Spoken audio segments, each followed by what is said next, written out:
श्री शिवराज सिंह जी चौहान की अध्यक्षता में संपन्न हुई, जिसमें अनेक महत्वपूर्ण निर्णय लिए गए। आज मछुआ कल्याण महासंघ को जो राष्ट्रीय स्तर पर पुरस्कार मध्य प्रदेश को अव्वल आने पर मिला है, उसके द्वारा माननीय मंत्री महोदय द्वारा मुख्यमंत्री जी का आभार और मुख्यमंत्री द्वारा मंत्री जी को बधाई दी गई। खुशीलाल वैद्य वाला जो हमारा अस्पताल है, पंचकर्म की जो बेहतर व्यवस्था है, वही आज स्वयं मुख्यमंत्री जी ने उसका दौरा भी किया था। उसके लिए भी आज काफी सराहना की गई। एक सीहोर जिले का नवाचार जो वहां के शिक्षकों ने किया था, स्मार्ट स्कूल बनाने के लिए स्मार्ट टीवी उन्होंने अपने राशि से, लोगों के सहयोग से जिले के अंदर जो बांटे, माननीय मुख्यमंत्री महोदय खुद भी इस नवाचार के लिए उन शिक्षकों का अभिनंदन करें। आज सामाजिक न्याय और निःशक्तजन कल्याण विभाग का नाम बदलकर सामाजिक न्याय एवं दिव्यांगजन सशक्तिकरण विभाग करने का निर्णय कैबिनेट के द्वारा लिया गया है। सीएम राइज योजना के अंतर्गत सर्व सुविधा युक्त विद्यालयों के निर्माण के लिए जो आज थी, उसकी 2660.66 करोड़ रुपए के निर्माण के लिए स्वीकृत किए जाना की सहमति दी है। यहां मैं यह कहना भी प्रासंगिक समझता हूं कि एक महत्वाकांक्षी योजना है जो शिक्षा के गुणवत्ता में सुधार के लिए, शिक्षा के स्तर में बदलाव के लिए मध्य प्रदेश में क्रांति लेके आने वाली है। स्वयं मुख्यमंत्री जी भी अभी पिछले दिनों जब वहां पर गए थे तो उन्होंने भी देखा कि वास्तव में बच्चों के बौद्धिक विकास में और उनके आत्मविश्वास में गुणात्मक वृद्धि हुई है। आज मुख्यमंत्री जी ने तत्काल माननीय मंत्री स्कूल शिक्षा को कहा भी है कि ये 275 विद्यालय विकसित किए जा रहे हैं, इनकी पूर्णता का ध्यान रखा जाए और 73 विद्यालयों की डीपीआर भी तत्काल बनाई जाए। जनवरी मास में हमारे यहाँ 3 महत्वपूर्ण कार्यक्रम होने वाले हैं। एनआरआई सम्मेलन, प्रधानमंत्री जी स्वयं और खेलो इंडिया यूथ गेम्स जो आने वाला है। ये खेलो इंडिया यूथ गेम के लिए आज कैबिनेट के द्वारा अलग अलग मदों में 85, 92 ऐसे करके कुल 177.50 करोड़ की कार्य योजना की तैयार कर वित्त विभाग की सैद्धांतिक सहमति इसमें प्राप्त हो गई है। 177 पॉइंट इसके लिए कुल व्यय जो इसका आने वाला है वो 212.87 करोड़ रुपए के व्यय का अनुमान इसमें है। ये 8 जगह पर पूरे प्रदेश में ये खेल होंगे। ये 8 जगह है: भोपाल, इंदौर, ग्वालियर, मंडला, बालाघाट, खरगोन में महेश्वर, जबलपुर, दिल्ली आदि शहरों में एक महत्वाकांक्षी या कार्यक्रम खेलो इंडिया का मध्य प्रदेश में होने के लिए जा रहा है। उसको भी कैबिनेट के द्वारा आज सहमति प्रदान की गई है। आज भैंसदेही जिला बैतूल में खसरा क्रमांक 559, रकबा 19.247 में से 283 हेक्टेयर भूमि का स्थायी पट्टा मध्य प्रदेश नजूल भूमि निवर्तन निर्देश 2020 और 24 सितंबर 2020 के अध्याय 3 के भाग अनुसार आवंटित करने का निर्णय भी तय किया है। भारतमाला परियोजना के अंतर्गत इंदौर के समीप MMLP के स्थापना के संबंध में भी आज कैबिनेट के द्वारा मंजूरी दी गई है। ये इसमें मल्टी मॉडल लॉजिस्टिक पार्क हेतु पीथमपुर जिला धार में 126.5 हेक्टेयर भूमि चयनित की गई। इसका मूल्य लगभग 170 करोड़ रुपए है। इस भूमि में से लगभग 107 हेक्टेयर भूमि निजी है। इसके लिए भू अर्जन किए जाने के प्रस्ताव को भी आज मध्य प्रदेश की कैबिनेट के द्वारा मंजूरी दी गई है।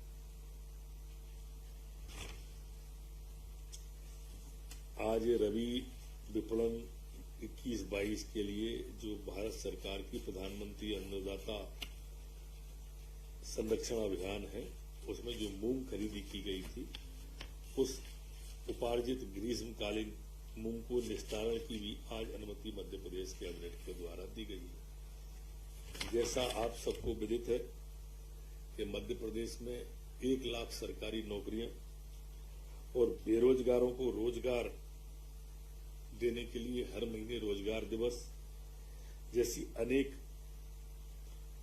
आयोजन हो रहे हैं। इसमें मध्य प्रदेश सरकार तेजी से रोजगार देने की दिशा में काम कर रही है। उसी निमित्त आज 2 प्रस्ताव माननीय मुख्यमंत्री द्वारा कैबिनेट में रखे गए। एक तो हमारे जो पिछड़े वर्ग के बच्चों को विदेश में रोजगार के लिए जाना होता है, उन युवाओं के लिए 3 वर्ष में जो युवा परिचित हुए उन्हें और चयनित लगभग 200 युवाओं को सॉफ्ट स्किल, लैंग्वेज आवश्यक और प्रशिक्षण प्रदान कर विदेश में रोजगार उपलब्ध कराने का भी निर्णय आज मध्य प्रदेश की कैबिनेट ने लिया है। इस प्रशिक्षण की अवधि 3 से 5 वर्ष होगी और अवधि के लिए रोजगार हेतु जापान इन सब बच्चों को भेजा जाएगा। जापानी भाषा में भी प्रशिक्षण दिया जाएगा। इस पर कुल व्यय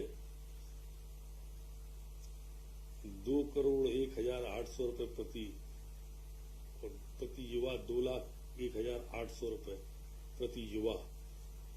इसमें राज्य का अंशदान भी 50% से अधिक होगा और लाभार्थी का भी अंशदान शामिल किया जाएगा। 3 वर्षों के लिए सरकार द्वारा इसके लिए 6 करोड़ रुपए की सहमति आज मध्य प्रदेश की कैबिनेट के द्वारा दी गई है। दूसरा है इसमें उद्यम क्रांति योजना। मुख्यमंत्री पिछड़ा वर्ग और अल्पसंख्यक कल्याण आयोग में इसमें अल्पसंख्यकों और पिछड़ा वर्ग के लोगों के लिए ये योजना मूल रूप से है। इसमें जो तय किया है वो परिवार की आयु अधिकतम वार्षिक 12 लाख रुपए, इकाई की स्थापना ये निर्माण की कर सकेंगे। 50 लाख रुपए तक की परियोजनाएं 1 लाख से लेकर 50 लाख तक की, 1 लाख रुपए से 25 लाख रुपए तक की योजनाएं सर्विस सेंटर और रिटेल व्यवसाय के लिए, और बैंक के लोन पर 3% ब्याज का अनुदान 7 साल तक सरकार इनका भरेगी। इसमें स्वरोजगार योजना के लिए भी सहायता दी जाएगी। नवीन स्वरोजगार योजना के लिए 10,000 रुपए से 1 लाख रुपए तक की परियोजनाएं भी इसमें शामिल होंगी। इसमें भी लोन पर 3% प्रतिशत ब्याज को 7 साल तक दिया जाएगा सरकार के द्वारा। इस योजना से 3 साल में 30,000 हितग्राहियों को 12 करोड़ 50 लाख रुपए तक की परियोजनाओं की सहायता दिए जाने का लक्ष्य इसमें रखा गया है। आज एक महत्वपूर्ण निर्णय में, जिस तरह से अभी मैंने आपको स्कूलों के बारे में बताए, इसके उत्कृष्ट विद्यालयों के बारे में, ऐसे ही लोक स्वास्थ्य परिवार कल्याण विभाग के अंदर भी अब 21 सिविल अस्पताल, 12 सामुदायिक स्वास्थ्य केंद्र, 151 प्राथमिक स्वास्थ्य केंद्र और 2 उप स्वास्थ्य केंद्र की स्थापना के उन्नयन का, ऐसे कुल 226 ये उप स्वास्थ्य केंद्र, प्राथमिक स्वास्थ्य केंद्र, सामुदायिक स्वास्थ्य केंद्र और सिविल अस्पताल का प्रस्ताव आज कैबिनेट के लिए कैबिनेट ने पारित किया है। Chhindwara institute of medical science की स्थापना के लिए पुनरीक्षित प्रशासकीय स्वीकृति आज दी है। 665 करोड़ के स्थान पर यह 768.22 करोड़ की स्वीकृति इसमें प्रदान की गई है। एक आवास विभाग के द्वारा शहरों में स्थित पुराने जीर्णशीर्ण मकानों को तोड़कर रहवासियों को नवीन, बेहतर, आधुनिक और सुविधायुक्त आवास उपलब्ध हो सके, इसके लिए शहरी भूमि का अनुकूल उपयोग हो सके के उद्देश्य से मंत्रिपरिषद द्वारा प्रदेश आवास पुनर्विकास नीति 2022 का अनुमोदन आज किया गया है। आज संत रविदास स्वरोजगार योजना, डॉक्टर भीमराव अंबेडकर आर्थिक कल्याण योजना एवं मुख्यमंत्री अनुसूचित जाति विशेष परियोजना वित्त पोषण योजनाओं की स्वीकृति भी आज मुख्यमंत्री के द्वारा कैबिनेट में दी गई है। इसमें 18 से 40 वर्ष तक के स्थान पर अब 18 से 45 वर्ष करने का और शैक्षण में भी 12वीं के स्थान पर 8वीं कक्षा उत्तीर्ण करने का अनुसमर्थन आज बाबा साहब अम्बेडकर और संत रविदास स्वरोजगार योजना के लिए किया है। जैसे हमारे सिंहस्थ में महाकाल कॉरिडोर के बाद में आपने देखा होगा कि सैलानियों की, तीर्थयात्रियों की, धार्मिक यात्रियों की संख्या में तेजी से इजाफा हुआ है। आज भी पर डे लगभग 1.5 लाख, 1 लाख, 2 लाख लोग पर डे उज्जैन में आते हैं। तो उज्जैन में स्वाभाविक रूप से पूरे देश का ध्यान आकर्षित किया प्रधानमंत्री जी के आने के कारण से। अब वहां पर जो कान्ह नदी है और उसका जो दूषित जल है वो उज्जैन में क्षिप्रा में मिलता था, तो वो जल क्षिप्रा में नहीं मिले। उस जल को डाइवर्ट करने के लिए, दूषित जल को करने के लिए एक परियोजना की स्वीकृति आज कैबिनेट के द्वारा दी गई है, जिसकी लागत 598 करोड़ 66 लाख की है।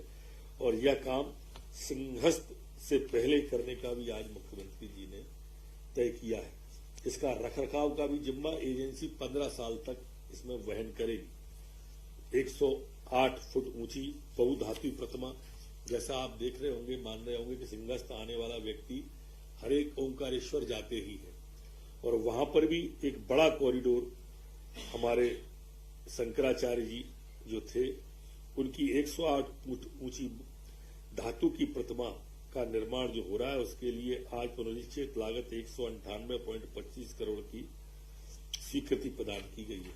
इससे हमारे सारे संत समाज में हर्ष है कि शंकराचार्य जी की प्रतिमा शंकर प्रथम की वहां पर हो रही है। इसी तरह से दूरसंचार सेवा, इंटरनेट सेवा, अवसंरचना प्रदान, वायर लाइन आधारित वॉइस और डाटा सेवाएं उपलब्ध कराने के लिए आज संरचना स्थापना सुगम बनाने के लिए भी नीति और दिशा निर्देश पर सहमति कैबिनेट के द्वारा दी गई है। ये जो राज्य साइबर सुरक्षा में जो सेंध लगाने की कोशिश होती है, उसके लिए एक राज्य computer security incident response team की भी चर्चा होकर सहमति प्रदान की गई है। जैसा आप सबको मालूम है कि हमारे मध्य प्रदेश लोक परिसंपत्ति प्रबंधन विभाग के द्वारा इसमें सागर जिले की रहली तहसील का डीएस कंस्ट्रक्शन को 8 करोड़ 80 लाख रुपए के लिए दिया है। इसकी रिजर्व प्राइस 3 करोड़ 52 लाख थी, जिससे 2.5 गुना ये राशि आई है। 100% राशि जमा करने के बाद में रजिस्ट्री करने का कैबिनेट ने तय किया है। इसी तरह से बिचौली हेप्सी इंदौर के अंदर की भूमि है, उसे 8 करोड़ 15 लाख 92 हजार में दिया है। इसकी रिजर्व मूल्य 1 करोड़ 92 लाख था, ये 7.28 गुना ज्यादा आया है। ये भी 100% राशि जमा करने के बाद में रजिस्ट्री का है। इसी तरह से चौरई जिला छिंदवाड़ा की है, एक स्क्रैप है, जो मशीन का जो लोहा खराब हो जाता है, उस लोहा खराब को जो सोयाबीन प्रसंस्करण था उसका स्क्रैप था ये, इसकी नीलामी की गई है, जो 11 करोड़ 1,38,000 रुपए जिसकी गई है। इसकी रिजर्व प्राइस 2 करोड़ 27 लाख थी, उससे चौगुनी राशि में ये आई है। 100% राशि जमा होने के बाद उठाने की सहमति दी है। इसी तरह से खाद्य और नागरिक आपूर्ति विभाग का देवगांव पिपरिया जिला नर्मदापुरम का है, ये 5 करोड़ 49 लाख में दिया है। रिजर्व प्राइस 2 करोड़ 14 लाख थी, ये भी 2.57 गुना अधिक आई है। 100% राशि जमा करने के बाद देने का आज कैबिनेट के द्वारा तय किया गया है। आज न्यायिक अधिकारियों के वेतन और प्रोक्षण नियम का सृजन किए जाने का भी तय किया है। इसमें लगभग 235 करोड़ रुपए का व्यय अनुमानित है। इसमें 15 स्टेट पहले इसे कर चुके हैं और इसलिए आज कैबिनेट के द्वारा एक यूजीसी, अब मैं समझ नहीं आ रही